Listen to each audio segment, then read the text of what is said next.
てそれって OK ってことだもんね。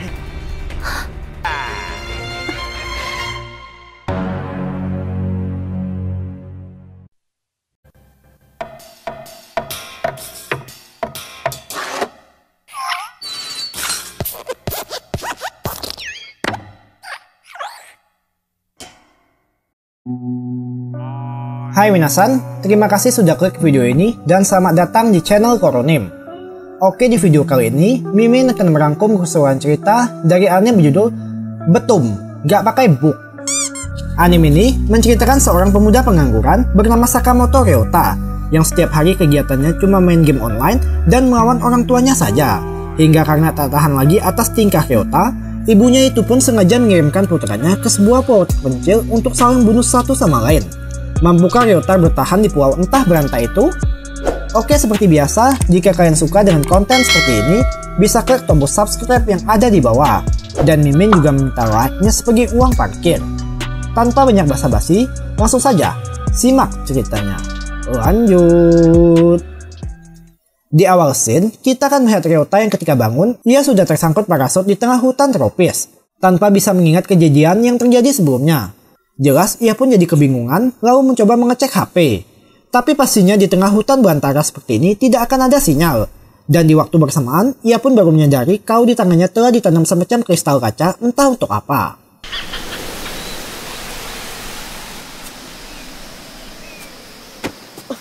Di tengah kebingungan, tanpa sengaja, Ryota menemukan perbekalannya beserta sebuah tas lempar yang terlihat asing baginya. Kemudian setelah memulihkan tenaga, ia pun lanjut menjelajahi hutan. Namun karena terkejut melihat banyaknya serangga di sana, sontak Ryota berlari sekuat tenaga dan tanpa sengaja jadi terjatuh. Yang akhirnya Ryota pun baru menyadari kalau saat ini ia sedang berada di sebuah pulau entah di mana. Singkat cerita, saat senja, perbekalan Ryota pun sudah habis. Yang lalu ia mencoba memeriksa tas lempang tadi siang dan menemukan 8 buah kubus aneh. Yabe, nanka oshita. Iya na yokan ga.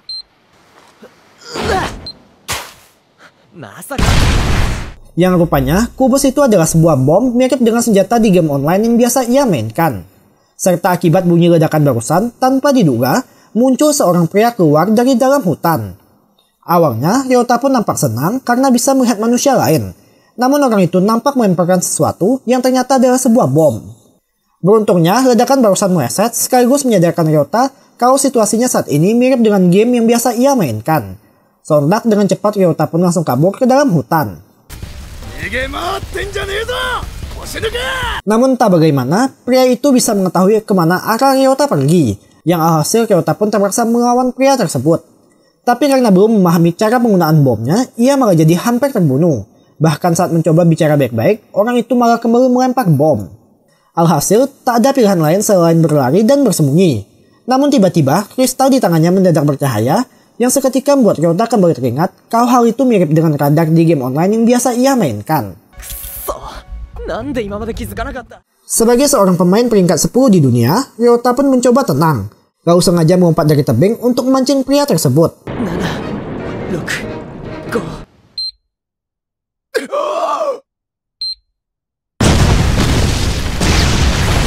Dan pada akhirnya, Ryota pun berhasil menang. Namun bukannya kepuasan yang didapat, hal itu malah justru membuatnya semakin tertekan. Kemudian, scene flashback ke masa lalu Ryota di saat ibunya mencoba menasehati anaknya itu agar segera bekerja. Namun terlihat Ryota menolak karena masih menunggu konfirmasi dari perusahaan game yang ia inginkan. Jelas sebagai seorang ibu yang ingin anaknya bahagia, ia lalu menyuruh Ryota supaya mencari pekerjaan lain. Tapi Ryota tetap membantah yang berujung jadi emosi.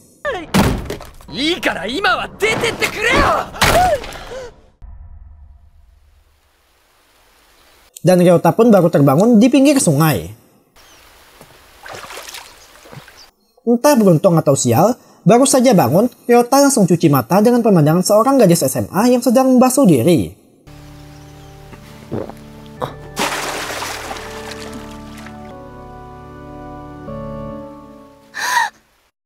Diceritakan, gadis itu adalah siswi SMA biasa bernama Himiko. Layaknya seorang gadis pada umumnya, keseharian Himiko selain bermain betum bersama Sakamoto dalam game, ia juga memiliki seorang sahabat bernama Miho yang setia menemaninya kemana saja. 3, 2, 1 Hingga suatu hari, Himiko lalu memperkenalkan Miho serta teman-temannya pada anggota band yang kebetulan tinggal di apartemen yang sama, tanpa tahu niat terselubung dari mereka. Yang alhasil saat datang melihat teman-temannya, mereka sudah selesai digilir. Bahkan tanpa sengaja melihat sahabat baiknya Miho sedang dihajar. Dan sekarang giliran Himiko yang adalah santapan baru bagi mereka.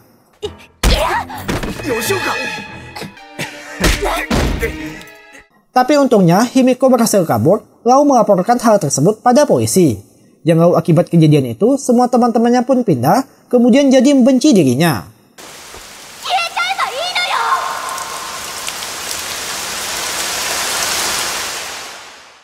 Dan disinilah Himiko sekarang, di sebuah pulau khusus untuk orang buangan. Tapi penderitaan yang sebenarnya baru akan dimulai. Saat membuka mata, Himiko sudah dikelilingi oleh sekelompok pria, mulai dari berambut gimbal bernama Masashi, seorang guru, serta seorang pria subur kita sebut saja Kimoy. Awalnya, karena masih trauma dengan laki-laki, Himiko pun sedikit risau. Namun karena tujuan mereka adalah untuk mengajaknya bekerja sama, akhirnya ia pun setuju. Tapi sebuah kelompok tanpa didasari rasa saling percaya jelas takkan bertahan lama. Dan hal itu pun terbukti ketika terjadi perdebatan antara Masashi dengan si guru. Karena Masashi yang setuju untuk saling membunuh. Dan perdebatan pun terus memanas sampai Masashi menjadikan Himiko sebagai sandera.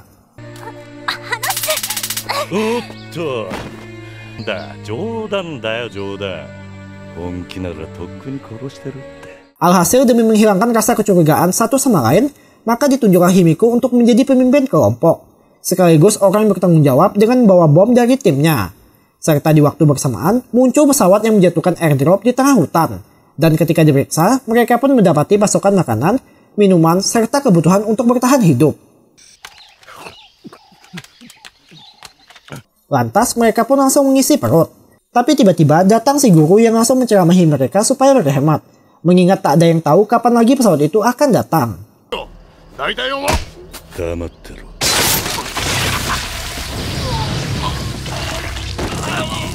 Namun tanpa diduga, Masashi langsung membunuhnya tepat di hadapan Himiko.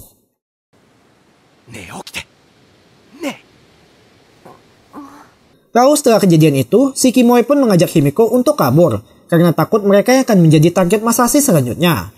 Namun di tengah pelarian, tanpa sengaja saat si Kimoy sedang mengangkat tangannya, kristal mendadak bereaksi layaknya seperti gelombang sonar, yang sontak membuat mereka kembali melanjutkan pelarian, hingga tiba di sebuah jembatan gantung. Untuk Himiko sendiri berhasil menyeberang sampai ke tepian, tapi untuk si Kimoy ia sudah terlambat dan harus didatangi oleh Masashi.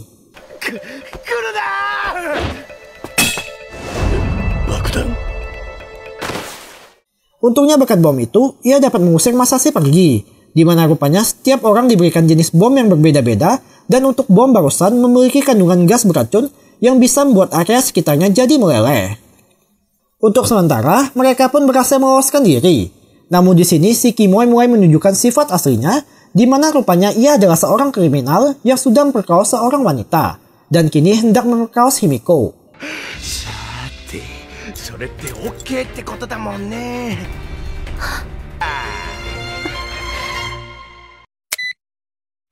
Tapi Himiko yang masih belum menyerah untuk hidupnya, lalu langsung melempar bom hingga membuat si Kimoy pun terhempas jatuh.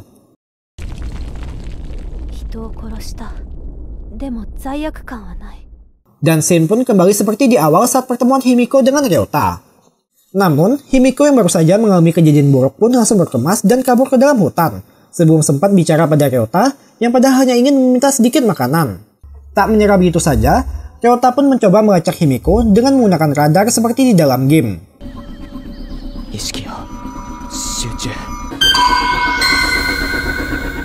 Dan ia pun berhasil menemukan keberadaan seseorang.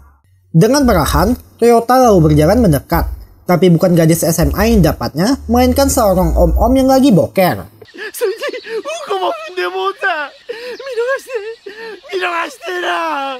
Setelah tenang, om-om itu pun perkenalkan dirinya bernama Taira, lalu menceritakan awal mula kenapa mereka bisa sampai di sini. Dijelaskan tanpa tahu sebab kenapa, mereka tiba-tiba sudah dikumpulkan ke dalam sebuah pesawat kargo yang jika dijumlahkan seperti ada 20 atau 30 orang di sana. Lalu dari balik layar muncul seorang pria misterius yang beritahu kalau mereka saat ini sedang dikirim ke sebuah pulau tropis tak berpenghuni. Selain itu, ia juga menjelaskan kalau mereka telah menanam semacam kristal kaca di tangan masing-masing orang, yang hanya bisa dilepas mulai operasi atau ketika jantung berhenti berdetak. Dan tujuan orang itu menempatkan mereka di sana adalah untuk saling melakukan battle royale, di mana dengan mengumpulkan 7 kepingan kristal, barulah mereka bisa terbebas dari pulau tersebut. Serta masing-masing orang juga akan dibekali senjata berupa bom khusus disebut beam. Sontak saat mendengar pengumuman tak masuk akal tersebut, langsung terjadi kepanikan. Dan di tengah mereka semua, muncul Ryota yang paling menyuarakan suaranya. Namun ia malah ditangkap oleh para staf, kemudian dibuat tak sadarkan diri dengan men-stun gun kepalanya. Dan itulah awal cerita mereka bisa sampai di sini.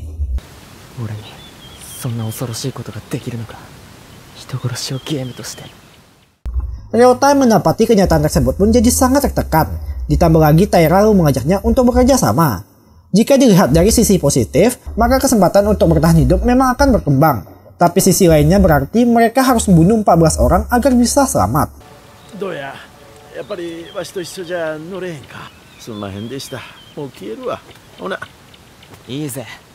Lantas, Ryota pun tak asal menerima pria tersebut, di mana ia memberikan syarat dengan Taira harus memperlihatkan jenis beam yang ia miliki.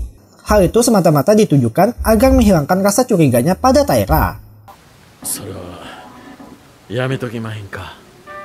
Namun rupanya om-om itu cukup pintar, yang mana ia tak mau asal memperlihatkan satu-satunya kartu andalan yang ia miliki. Kecuali Ryota juga mau melakukan hal serupa.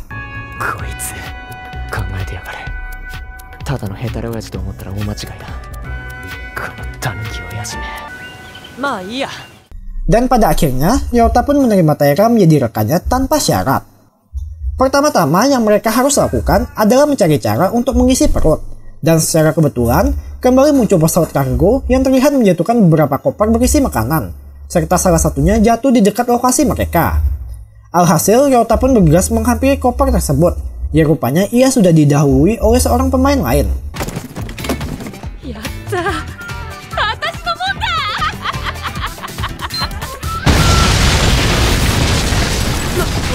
Namun tanpa diduga, muncul seorang jamet bernama Oda yang ternyata sudah memasang perangkap duluan. Alhasil ia pun dapat dengan mudah mengambil perbekalan sekaligus merebut beam dari pemain lain. Dan Ryota pun tak dapat melakukan apapun selain menyaksikan kejamnya realita dengan penuh ketakutan. Saat Taira datang, Ryota kemudian menjelaskan semua yang telah terjadi, sekaligus menunjuk keberadaan satu koper lagi di tengah hutan. Namun, Ryota yang baru saja melihat kejadian buruk pun memilih menyerah dengan mencari cara lain. Tapi hal itu ditentang oleh Taira, di mana dengan prinsip jika perut lapar, jangan sampai disuruh ayam baru makan, ia lalu meyakinkan Ryota dan pada akhirnya jadi termotivasi. Singkat cerita, saat dihampiri, Ryota serta Taira pun langsung disambut dengan pemandangan mengerikan, di mana seorang anak bersimbah darah tepat di depan jasad seorang pria. Dijelaskan, anak itu adalah seorang psikopat yang sudah menghabisi 3 wanita lalu memperkaosnya. Ingat ya, dihabisi dulu bukan sebaliknya. Dan ia bernama Kira Kosuke. Pada awalnya, Kira hanyalah seorang remaja yang suka mengurung diri dengan bermain game. Hingga karena ayahnya ringan tangan, hal itu membuat timbul jiwa-jiwa psikopat dalam dirinya.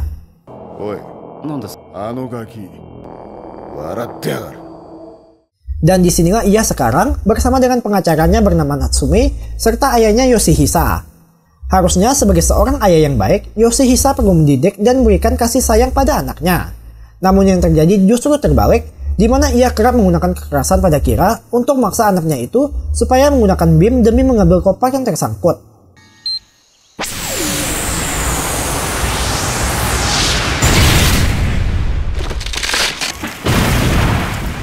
Hingga pada akhirnya, karena tak tahan lagi atas kekerasan yang dilakukan ayahnya, Kira sengaja menempelkan beam pada baju Yoshihisa.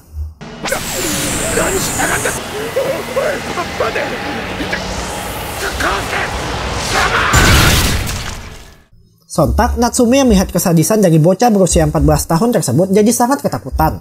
Sampai-sampai ia memutuskan untuk pergi. Dan scene pun kembali di saat pertemuan Ryota dengan Kira.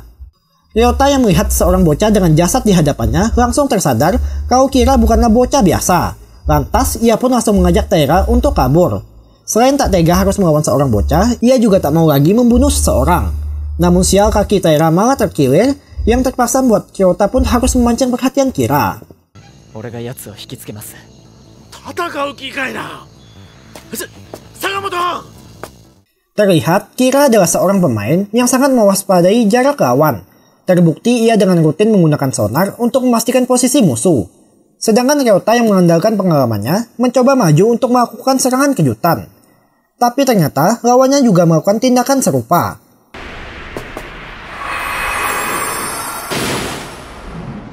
Dan hal itu pun buat Ryota yakin kalau Kira adalah seorang pemain betum. Alhasil kini ia pun tak asal menyerang, melainkan menyiapkan sebuah jebakan untuk menghadapi Kira. Namun Ryota yang dasarnya masih ragu untuk membunuh orang lain justru membuatnya hampir terbunuh. Dan diambang setengah sadar, tiba-tiba insting Ryota sebagai seorang pemain FF bangkit, lalu membuatnya menganggap situasi sekarang adalah sebuah permainan semata.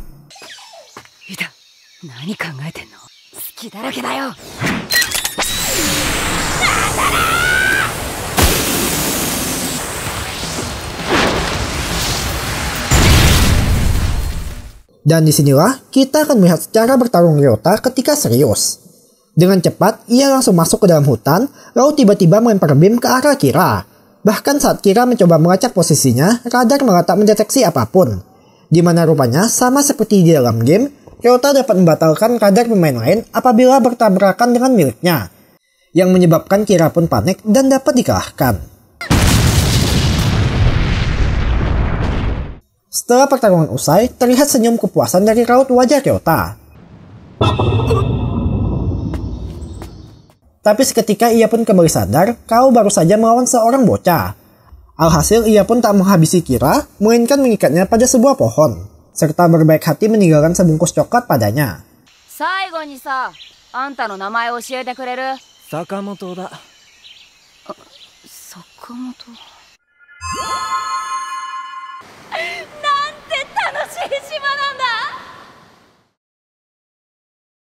Dengan persediaan makanan yang berhasil didapat, terlihat kepuasan dari wajah Taira, walau cuma sebatas makan mie instan saja. Namun hal itu sangat berarti sampai membuatnya menangis penuh haru, dan Ryota yang melihatnya pun juga merasa sedikit senang. Namun tiba-tiba, ketenangan langsung berubah saat muncul jasad Kimoy mengapung di sungai. Lantas, Ryota pun langsung memanjat tebing untuk mengecek situasi. Awalnya, ia pun ragu menggunakan radar karena takut posisinya akan ketahuan nanti. Namun saat menemukan jasad lain yang sudah membusuk, akhirnya Ryota pun memutuskan untuk menggunakan radar karena takut seorang pembunuh berantai sedang berkeliaran di dekat mereka. Dan Ryota pun mendapati seorang gadis yang tak lain adalah Himiko.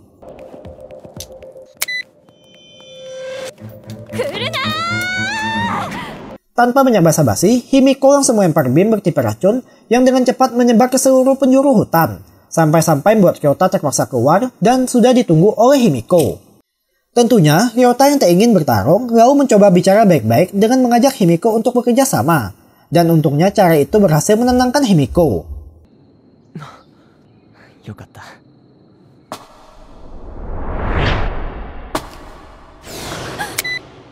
Namun hal itu hanya berlaku sejenak, di mana trauma Himiko masih membekas, dan buatnya pun refleks melempar beam.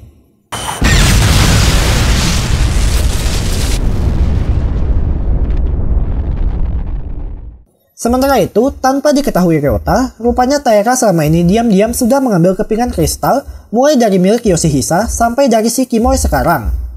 Yang lalu selama ini kelihatan tak mau bertarung, tapi ialah yang paling ingin menang, agar bisa terbebas dari pulau.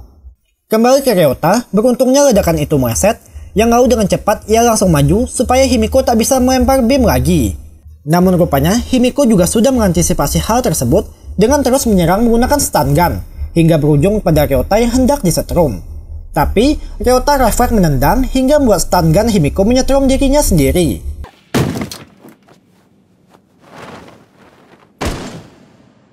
Awalnya Ryota pun mencoba menyadarkan kembali Himiko. Namun karena merasakan sensasi gunung kembarnya, hal itu membuat Ryota jadi gelap mata dan hendak menggrab Himiko.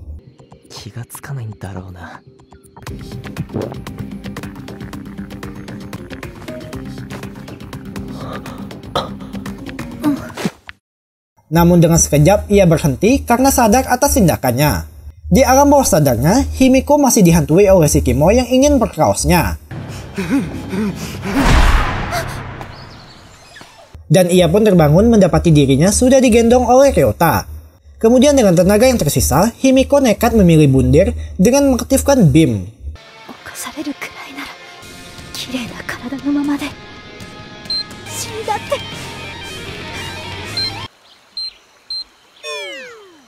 Namun Ryota berhasil mematikan bom tersebut.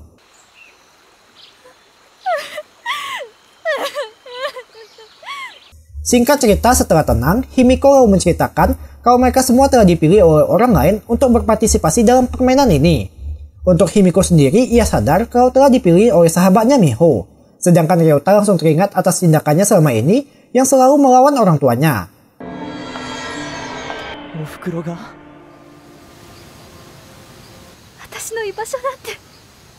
Namun pembicaraan harus terhenti karena tiba-tiba muncul semacam pergerakan dari balik semak-semak, yang ketika disentak terlihat banyak mata sudah mengintai mereka.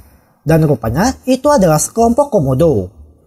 Dari sini bisa kita simpulkan kalau lokasi mereka berada sekarang ada di Pulau Komodo. Sontak, Taira pun diminta membawa pergi Himiko yang pingsan karena syok. Sementara Ryota sendiri akan berusaha mengambil perbekalan dan ketika berhasil ia pun hendak membantu Taira yang sudah terdesak. Namun di sini beam yang ia lempar justru tak meledak, malahan tak aktif sama sekali. Yang mendadak membuatnya pun mengerti kalau ia tak bisa menggunakan beam milik orang lain sampai pemilik lamanya mati. Alhasil karena terlalu lama mencari beam miliknya, kaki Taira pun jadi tergigit. Setelah berhasil mengusir komodo itu pergi, mereka pun terus melanjutkan perjalanan dan sekarang terlihat Ryota bertukar posisi dengan Taira, di mana Taira membawa beam serta perbekalan dalam satu koper, sedangkan Ryota sendiri membawa Himiko si beban. Sembari berjalan, Taira pun menceritakan masa lalunya yang dulu adalah seorang pengusaha. Namun karena sering melakukan korupsi dan menjatuhkan lawannya, hal itu membuatnya jadi dibenci oleh banyak orang.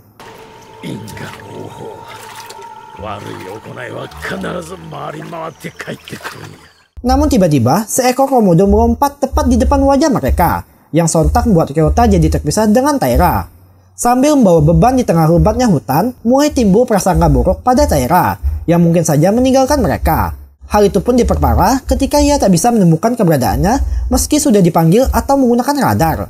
Hingga dari balik semak-semak muncul seekor komodo yang hendak memangsa Ryota.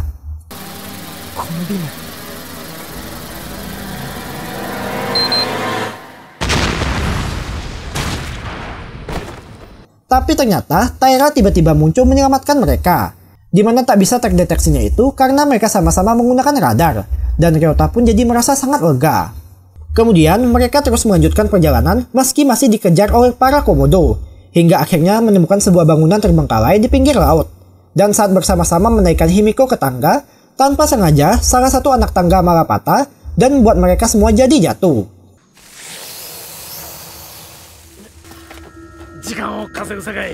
Terlihat Taira pun berusaha mengulur waktu dengan bidik satu persatu komodo, sedangkan Ryota diminta mengangkut Himiko naik ke atas, yang mana hal itu pastinya mustahil dilakukan seorang diri. Dan di posisi seperti sekarang, rasa kemanusiaan Ryota pun diuji dengan mau tidaknya ia mempertaruhkan nyawa pada seorang gadis tak dikenal.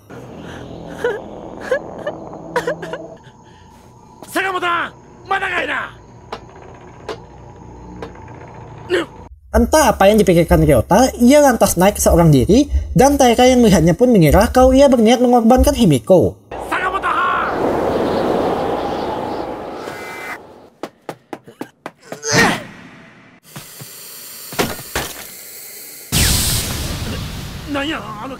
Tapi ternyata Ryota melempar beam tipe gas beracun dengan menggunakan tangan Himiko.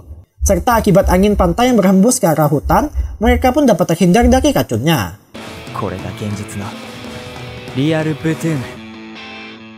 Untuk sementara, mereka pun dapat terhindar dari komodo. Namun baru saja merasa tenang, masalah baru kembali muncul, di mana akibat luka dari gigitan komodo, hal itu membuat infeksi pada kaki Taira. Sampai-sampai terasa sangat sakit saat diobati.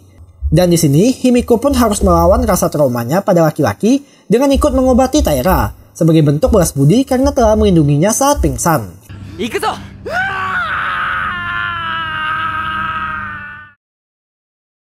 Keesokan harinya, Ryota pun mencoba mengekerapkan diri pada Himiko. Namun ia malah disambut dengan tidak ramah, yang lalu alur pembicaraan pun berubah serius menjadi dari mana Himiko mendapat semua beam itu. Seperti yang telah diketahui, untuk dapat menggunakan BIM pemain lain, pemilik lama BIM tersebut harus mati. Dan Ryota pun meminta penjelasan di balik itu semua. Namun sebelum sempat dijawab, tiba-tiba muncul sonar dari pemain lain yang berhasil mendeteksi Himiko. Alhasil, ia pun berniat pergi agar tidak melibatkan mereka. Tapi, Ryota yang tak tega pun lalu bersedia menggantikan Himiko. Dan betapa terkejutnya ia saat mengetahui kalau orang yang dilawannya saat ini adalah Masashi. Seperti biasa, Ryota pun kembali membujuknya untuk bekerja sama.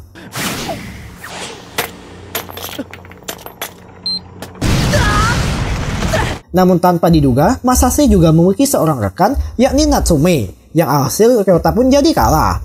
Kemudian setelah semua BIM-nya dirampas dan hendak dihabisi, Ryota tiba-tiba mengeluarkan stun gun dan menyetrum Natsume hingga membuat celah untuk kabur. Tapi ternyata Masashi sengaja membiarkan hal tersebut.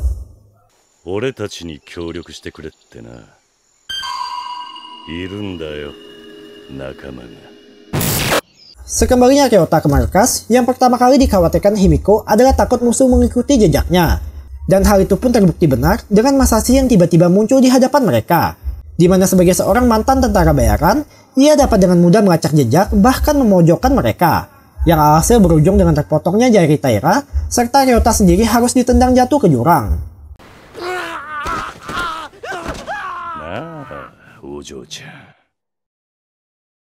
Di alam bawah sadarnya, Ryota kembali teringat kenangan bersama waifunya yang sebenarnya adalah Himiko, di mana mereka sedang melangsungkan pernikahan, walau hanya sebatas kenal di dalam game, tanpa pernah bertemu satu sama lain. Dan saat tersadar, Ryota mendapati dirinya sedang tersangkut pada sebuah ranting pohon, sebelum sempat jatuh ke dasar. Kemudian saat kembali ke markas, ia hanya mendapati Taira yang sedang merintih kesakitan, serta melihat HP Himiko yang ketika dibuka, membuat Ryota pun sadar kalau Himiko adalah waifunya di dalam game. Meski sudah ditahan oleh Taira supaya pergi, namun tekad Ryota jauh lebih kuat. Dan disinilah kita akan melihat pertarungan antara seorang pro player melawan seorang tentara bayaran. Di sisi lain, terlihat Himiko yang sedang terikat pada sebuah ranjang, di mana Himiko yang sudah pasrah meminta pada Masashi supaya langsung bunuhnya. Namun rupanya, Masashi sama sekali tak tertarik pada hawa nafsu, melainkan ia hanya ingin menyiksa Himiko demi mendapat kepuasan batin.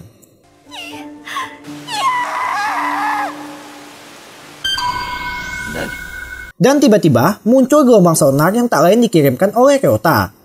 Walau tanpa bersenjatakan apapun, Ryota dapat mengalihkan perhatian, yang lalu berhasil menyusup tanpa terdeteksi, dan akhirnya sampai ke kamar Himiko disekap.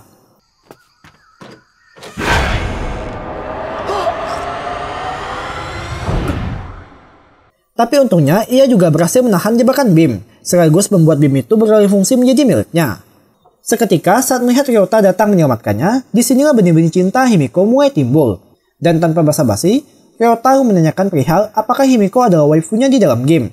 Namun entah karena alasan apa, Himiko memilih berbohong dengan menyembunyikan identitas aslinya.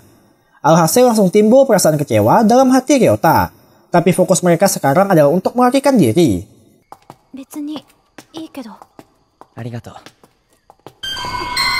Sialnya di waktu bersamaan, musuh berhasil melacak keberadaan mereka, dan Masashi pun mengutus Natsume untuk maju duluan.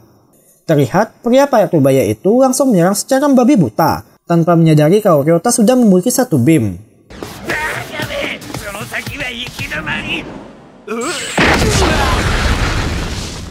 Dan sekarang, Ryota pun harus memikirkan cara menghadapi seorang mantan tentara bayaran dengan Himiko yang kembali menjadi beban. Lantas, karena tak kunjung menemukan cara, ia pun nekat mengambil pisau. Namun hal itu juga sudah diprediksi oleh Masashi yang berujung membuat Ryota dapat dikalahkan. Di posisi terdesak seperti ini, Ryota pun flashback dengan masa lalunya yang kerap melawan ayah dan ibunya, serta terbayangkan kesehariannya yang selalu bermain game. Namun tanpa diduga, Himiko tiba-tiba bergerak dan sengaja mengaktifkan BIM racun yang tergantung pada tubuh Masashi. Akibatnya, BIM itu pun meledak tepat di depan wajahnya. Dan sekarang Ryota serta Himiko harus kembali melarikan diri sebelum gas itu juga melelehkan mereka. Beruntungnya, Ryota berhasil memanjat langit-langit lalu hendak menarik Himiko. Tapi seperti kata Sakahayang, psikopat mah kuat. Tiba-tiba muncul Masashi yang ingin menarik Himiko. Alhasil karena tak ada pilihan lain, Ryota pun menggunakan BIM yang sempat ia ambil dari Natsume.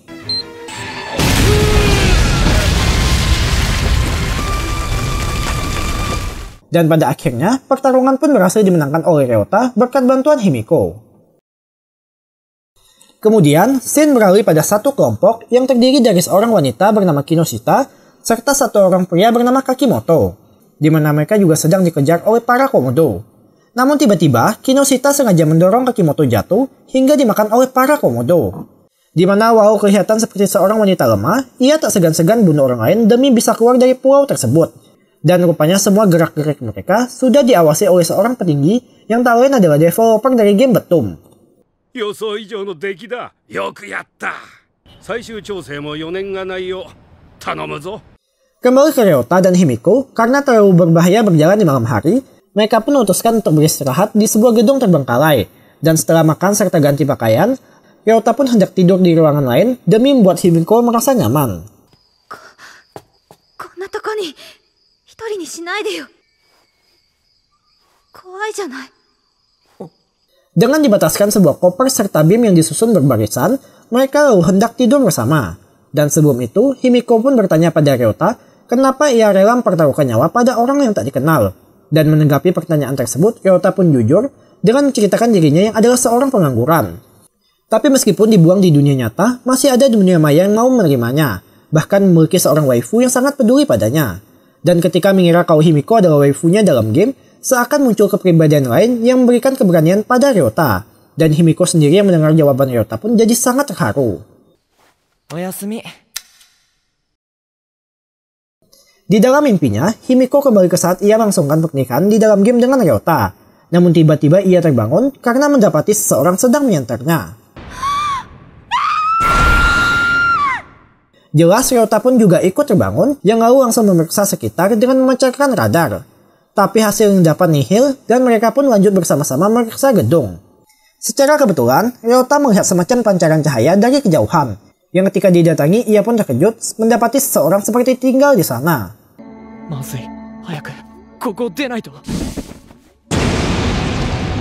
Dan benar saja, muncul seseorang yang langsung menyerangnya.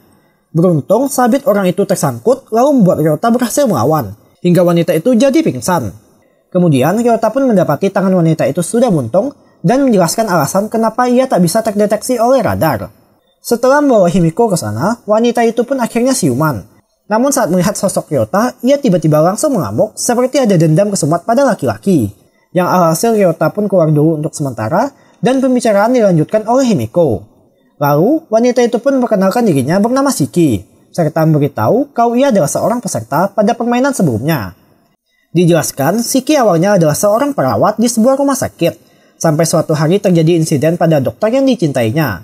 Lantas, karena sudah dibutakan cinta, ia pun nekat merubah rekaman medis yang berujung dijadikan kambing hitam oleh si dokter selus media massa. Dan akhirnya bertemu kembali dengan sang dokter di pulau ini. Pada awalnya, mereka pun saling bekerja sama mengumpulkan 6 kepingan kristal. Namun saat hendak mendapat kepingan ketujuh, disinilah pria yang ia cintai tega berkhianat, dengan tanpa ragu menargetkan bim pada dirinya.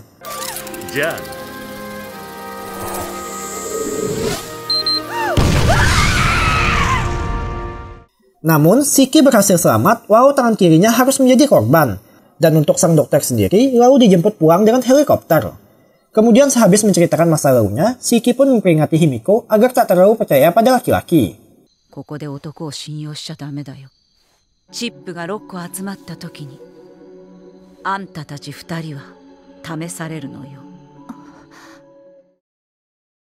Keesokan harinya setelah berpamitan dengan Shiki, mereka pun kembali melanjutkan perjalanan ke tempat Taira, yang rupanya sedang dirawat oleh sang dokter dalam kisah Shiki. Dan sesampainya Ryota serta Himiko ke sana, mereka pun sangat terkejut mendapati ada orang asing menyusup ke markas. Tapi Taira berhasil menenangkan mereka dengan bilang kalau ia adalah dokter. Dan hal itu pun didukung dengan pertolongan pertama yang diberikan pada luka Taira. Di posisi seperti ini, sang dokter bernama Date pun mencoba berlagak playing victim sebagai orang baik. Padahal sebenarnya ia sangat ingin membunuh mereka. Lantas karena tak sopan mencurigai orang yang telah merawat Taira, Ryota pun akhirnya percaya dengan syarat Date mau memperlihatkan jenis bim yang ia miliki. Dan Date pun tak keberatan. Terlihat bim Date berbeda daripada yang lain, yakni bertipe jebakan, dengan diaktifkan melalui sebuah remote.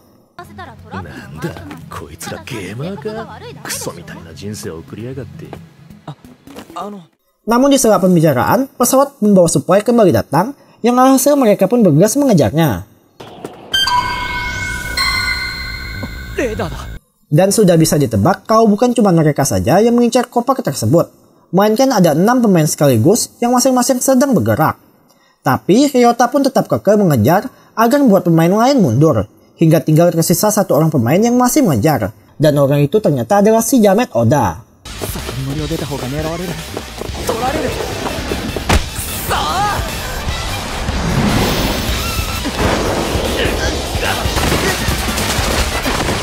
Untuk sejenak, keduanya pun sempat saling bertatapan. Tapi perhatian Oda langsung tertuju pada Date yang sedang mengambil koper. Dengan spontan, ia pun langsung melempar beam tipe racun ke arah Date. Tapi karena orang jahat matinya susah, Date pun berhasil menghindar, sekaligus sempat memasang beam pada pengait koper. Hingga terhempas pada Ryota, yang pada akhirnya dapat ditangkap dengan sedikit lagi hampir terjatuh ke jurang.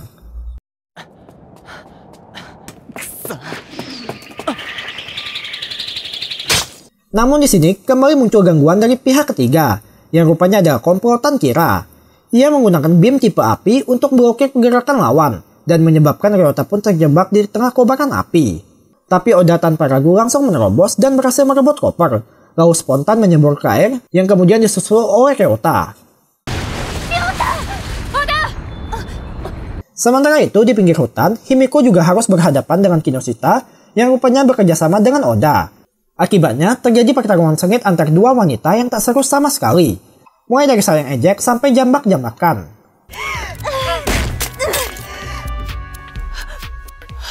Tapi semua terhenti ketika Date dengan sengaja melempar beam untuk membunuh mereka berdua sekaligus. Dan sekarang Himiko pun mulai mengerti dengan sifat asli Date.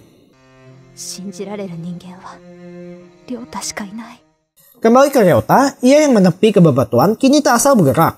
Mainkan waspada, mengingat kalau Oda sempat memasang jebakan pada kejadian sebelumnya. Lalu tak lama, datang seorang pria dari kelompok Kira yang tanpa sengaja melihat koper. Ibaratkan kucing dikasih ikan, pria itu pun tanpa ragu langsung menghampirinya.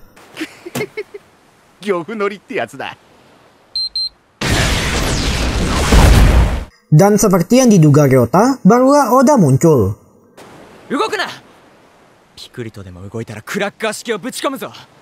Alhasil, ia pun dapat mengancam serta mewujudi semua beam yang Oda miliki. Tapi hal itu belum cukup untuk menurunkan kewaspadaan Ryota, mengingat ada 1 beam lagi bertipe jebakan seperti kepunyaan Date. Dan setelah memastikan tangan Oda tak menggenggam apapun, dengan perlahan Ryota lalu berjalan menghampiri koper. Namun ternyata Oda menyembunyikan remote kendali di mulutnya.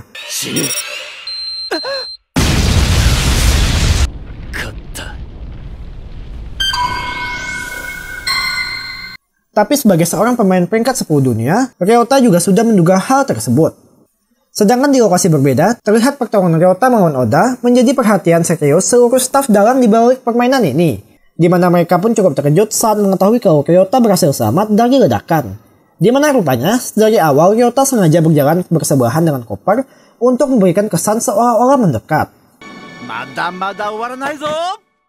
Lantas, karena tahu lawannya tak punya senjata lagi, Ryota pun langsung melempar beam ke arah Oda. Namun entah bagaimana, ia sudah berada di sebelah jasad pria tadi dan mengambil beam yang tertinggal di tangannya. Alhasil sekarang giliran Oda yang hendak melempar benda tersebut. Tapi untungnya Ryota sudah berhasil kabur duluan dengan terjun ke laut. Dan pertarungan pun dimenangkan oleh Oda, sementara Ryota hanya menyaksikan persediaannya direbut dari balik batu. Ryota? Omae, masaka Ryota ka? Secara mengejutkan, ternyata Oda nampak mengenal Ryota. Namun Ryota sendiri sudah terlalu lelah untuk mengejar, hingga ia pun terbaring lemas di pinggir pantai.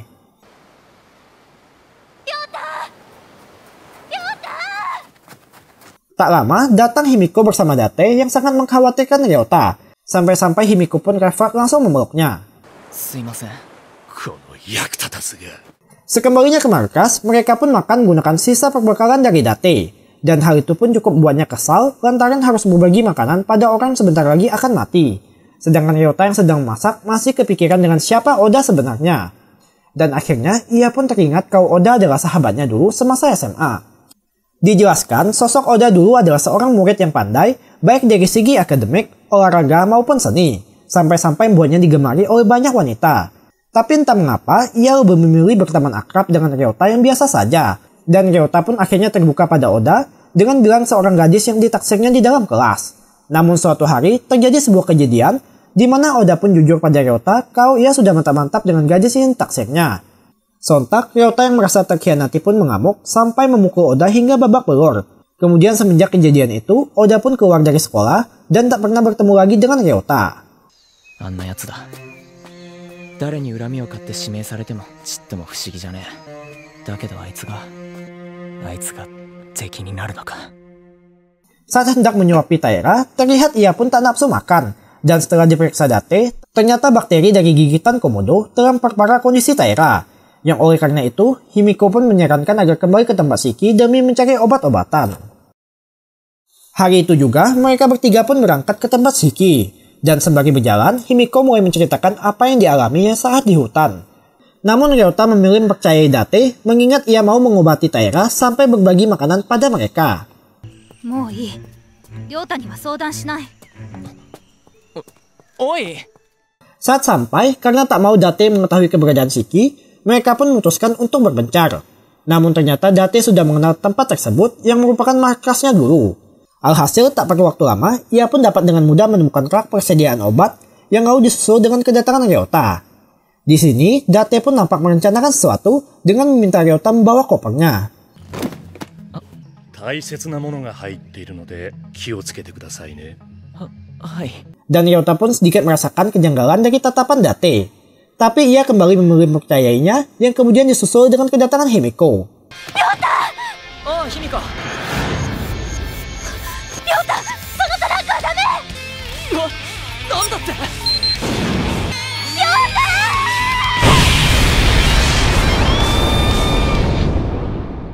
Alhasil, Himiko yang melihat Ryota meledak di depan matanya seketika langsung lemas. Dan sekarang adalah gilirannya menjadi target incaran Date. CD! 変わらないのね、伊達先生。その声は。 Namun tiba-tiba muncul Shiki yang langsung menusuk Date dari belakang. Oke, dari sini scene pun flashback ke 10 menit yang lalu ketika Himiko bertemu dengan Shiki.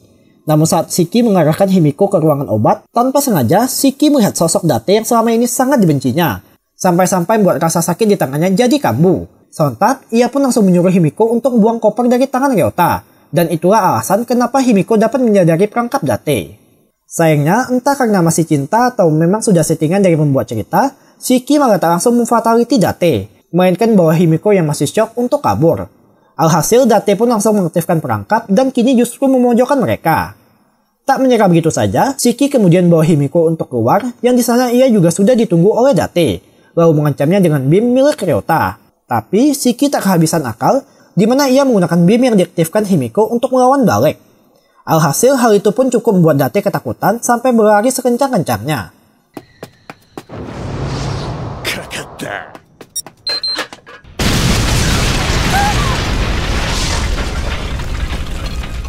Namun rupanya semua itu adalah pancingan semata, dan kini Himiko pun harus benar-benar terpojok seorang diri. いいんだ。死ぬ時くらい。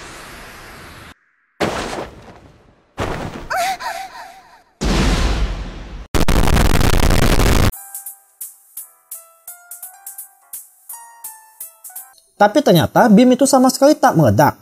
Oke, seperti yang kita tahu, kalau untuk menggunakan beam milik orang lain, pemilik lama beam itu harus mati. Dan disinilah kita akan melihat kedatangan efek dari Ryota.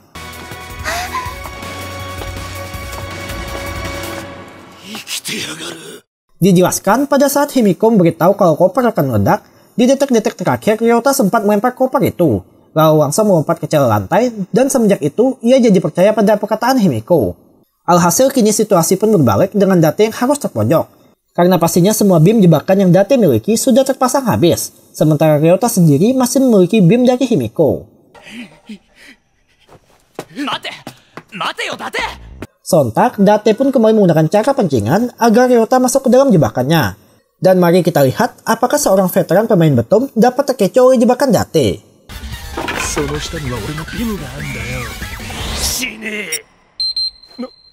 Dan sudah bisa kita tebak, Ryota sudah memprediksi hal tersebut dengan sengaja memindahkan jebakannya ke tempat sekira Date akan bersembunyi. yang alhasil jadi berujung senjata makan tuan. Tapi Date yang bergelar sebagai orang jahat pun masih belum mati juga, dimana ketika hendak dihabisi oleh Ryota, tiba-tiba muncul Shiki yang ingin melampiaskan semua amarahnya.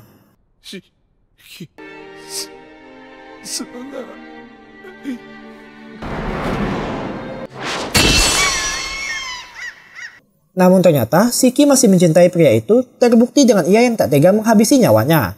Dan Ryota bersama Himiko pun hanya terdiam melihat momen tersebut. Singkat cerita, sebelum kembali ke markas, mereka pun menyempatkan diri untuk mengambil kristal dari Shigimoy. Namun ia mendapati tangannya sudah kosong, yang sekilas langsung muncul prasangka buruk pada Taira. Namun Ryota pun berusaha menyangkal hal tersebut dengan bergegas kembali ke markas. Dan sesampainya ke sana,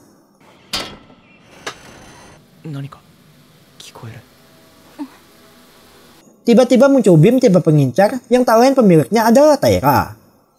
Diceritakan sebelumnya, Taira yang ditinggal seorang diri di markas mengalami mimpi aneh, di mana ia tiba-tiba didatangi oleh dirinya sendiri, lalu menghasut untuk mengkhianati rekan sesamanya.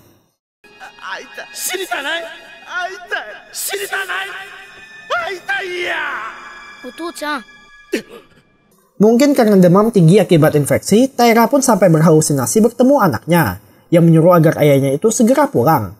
Serta tak lama muncul juga istrinya yang beritahu kalau ia sudah bisa pulang karena sekarang memiliki 8 kristal. 3 diantaranya berada di Ryota, sementara 3 lainnya ada padanya. Dan untuk kekurangannya tinggal mengincar Ryota serta Himiko.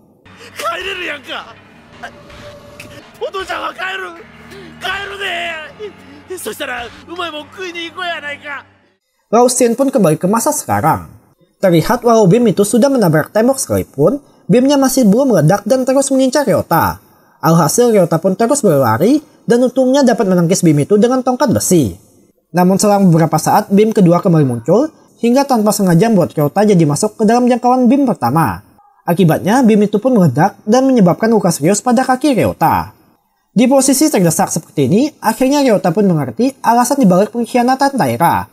Dimana karena selalu meninggalkan Taira sendirian, hal itu membuatnya jadi sangat ketakutan.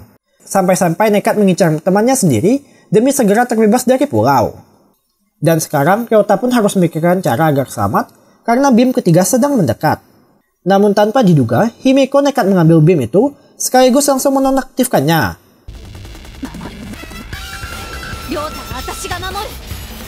Dan Ryota yang melihat momen tersebut langsung teringat kejadian yang sama saat bermain game bersama Himiko. Tapi Taira juga mengganti strateginya dengan jadi mengincar gadis itu terlebih dahulu. Dan Himiko yang belum sadar akan hal tersebut pun berdiri menghadang tanpa ragu.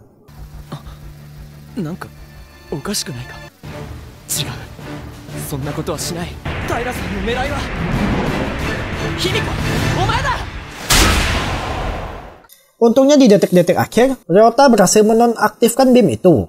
Dan Taira yang melihatnya dari balik semak pun jadi sangat terkejut. Sampai membuatnya berhasil terdeteksi oleh radar.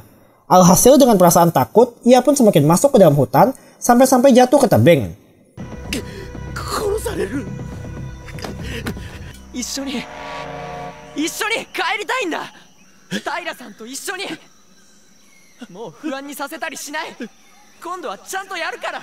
Dan akhirnya Taira pun mengerti kalau Ryota sama sekali tak berniat menyakitinya. Tapi semua itu sudah terlambat karena sekarang ia sudah dikepung oleh beberapa ekor komodo. Lantas ia pun menggunakan Bim terakhirnya dengan bidik dirinya sendiri.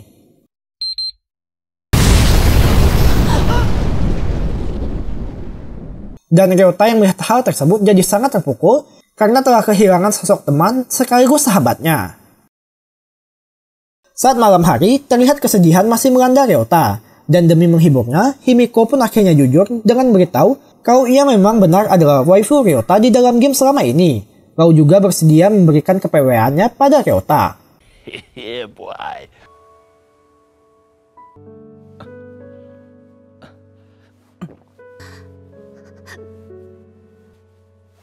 Himiko. Namun lagi-lagi Ryota berhenti karena sadar trauma Himiko masih belum sepenuhnya hilang.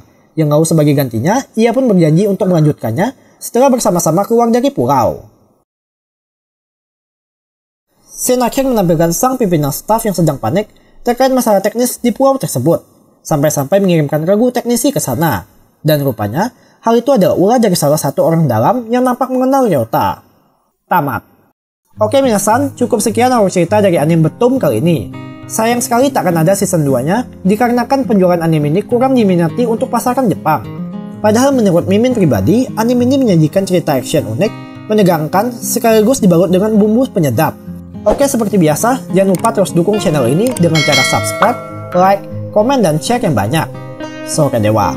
Mata nih.